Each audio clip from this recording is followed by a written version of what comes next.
Hello everyone. So in this video, we are going to learn about another method for determining the area of a lot. So this is the DMD or DPD method.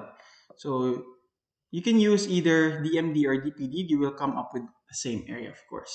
So DMD stands for double meridian distance. Now before we proceed to the methodology for the double meridian distance, let us first define our terms, especially this meridian distance right here. Now, a meridian distance is defined as the shortest distance from the midpoint of a line to the reference meridian. Okay, so this is our reference meridian right here. This is our reference meridian, and this is the north-south line. Okay, and now let's say, for example, this the midpoint of line AB. Let's take a look at the midpoint. So if this is a midpoint, and then the shortest path from the reference meridian to that particular midpoint is the distance perpendicular to the reference meridian to the midpoint, right? So so I just assume that that's straight. Okay, so that is our meridian distance. Okay, so before proceeding to the double meridian distance method, let us first try to find the area of this triangle, of this triangular lot, using the meridian distance only. So let's forget the double first. Let's forget the double word as of now. Just use the meridian distance. Okay, so the meridian distance, how are we going to find the area of this triangular lot using this meridian distance? Okay, so look closer. Look very closely here. So since this is the midpoint, since this is a midpoint of line AB, then and this is from the meridian, a reference meridian. This is the distance from the reference meridian to the midpoint. We can say that this distance is 5, right? So of half of 10. Okay? Half of 10. Now, take a look here. We find if we multiply this meridian distance by the latitude of AB, which is 5, so we get the area of this red box right here, right? So the area of the red box, is 5 times 5, which is equal to 25 square meters. Okay, now, if you look closer, this area of the box right here is the same as the area of this triangle. Okay? It's the same as the area of this triangle because the area of this triangle right here is the same as this area of this triangle. So let's try to compute. So using base times height, area is equal to 1/2, and the base here is let's say 10, and then 5. 5 is the height. Okay, so we will get 10 times 5 is 50 divided by 2 is 25. So this is another proof that these areas are the same thing. So, if we go back to the coordinate method that we've discussed in the previous video, so this is basically the same thing, right? We're going to find the area of this triangle here, and we're going to find the area of this one right here, right? This what do you call this? This trapezoid, and the area of this one right here, this triangle. And then we're going to add them all up, and then you can find the area. Okay, so before we proceed with the calculations, let's find the meridian distances of all of the lines first, so that it will be a smooth process once we multiply it to the latitudes. Okay, so let's determine it. So the meridian distance of AB is equal to, so what is this? This is equal to 1/2 of the departure of AB, right? one half of departure. The departure is 10. So one half of that is 5. So that is our meridian distance. Okay. So let's try to find now the meridian distance. Meridian distance of BC. Now what is this? So from here, so let's say this is the midpoint. So from here, this, right? And then you have this portion right here. So we can say that this is one half of the departure of BC, right? And then this is one half of the departure of AB. And then again, this is one half of the departure of AB. Okay, right? So just add them all up so you can get the meridian distance of BC. So one half of departure of AB. So this is MD, MDAB. So this is the same as this, of course. And then, so we can write MDAB plus one half the departure of AB again, because here, right? And then plus one half of the departure of BC. Okay? So this and this are the same. We just written it this way. It's the same thing actually.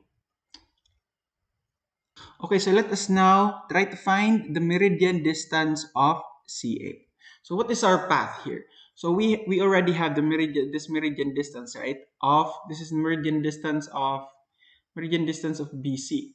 Now we can just add another half of the one half of the departure of BC, and then after that we can just subtract then one half of the departure of CA, right? So let's do that. So meridian distance of BC, then plus one half the departure of BC, and then minus one half of the departure of CA. Okay, so if there are more corners, then you simply do this all over again. Okay, until we finish all of the lines. Okay, so let's calculate them. Let's find their true values here. So MD of AB. So what is one half of the departure of AB? That would be 5, right? So let's move on to BC.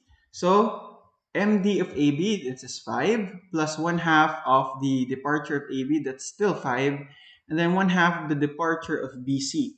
One half of the departure of BC, that would be 7.5. So this is 17.5. And then let's move on. Sorry, this should be CA. Right? So MDCA is the meridian distance of BC. So we have that 17.5 plus the one half of departure of BC. So we need to add another 7.5 there, and then minus one half of the departure of CA. So as you can see, the departure of CA is 25. So minus 12.5. Okay, so what are we going to have here? So this is 12.5. Okay. So now that we have our meridian distances, we can now find the area of this triangular lot by multiplying the latitude and then summing those values up. So, but first, let us first have some notations here. So let's write this as B, small letter B, and then let's write this as small letter C. Okay. So the area of ABB, okay, that's a triangle, is equal to, so our meridian distance AB multiplied by the latitude. Latitude is 5, okay? So let's just type it out here. The latitude of AB. So this is equal to 5 times 5. That would be 25. Okay? So now, next, the area of BB and then C, C. Okay, so this is a trapezoid, right? But still, we're going to use the meridian distance. So meridian distance of BC multiplied by the latitude of BC. So this is 17.5 times, this is 17.5 times, what is the latitude of BC? That is 20. So if we use the calculator, so 17.5 times 20, we will get 350. And then the area of ACC. This is the meridian distance of CA multiplied by the latitude of CA. So what is the meridian distance? So this is 12.5 multiplied by the latitude of CA, which is 15. So let's calculate that. 12.5 times 15. So that is equal to 187.5. Okay, so we forgot something now. This should be negative 20 because this is downward. So negative 20. So this should be negative 350. And then this should be, so this is negative 350. And this 15 right here, 15 is positive. Okay, so because it's going upward. Okay, so now that we have the areas, let's sum them up. So the total area is equal to 25. Oh, I'm sorry for that. Is equal to 25 plus negative 350 plus 187.5. So what do we get?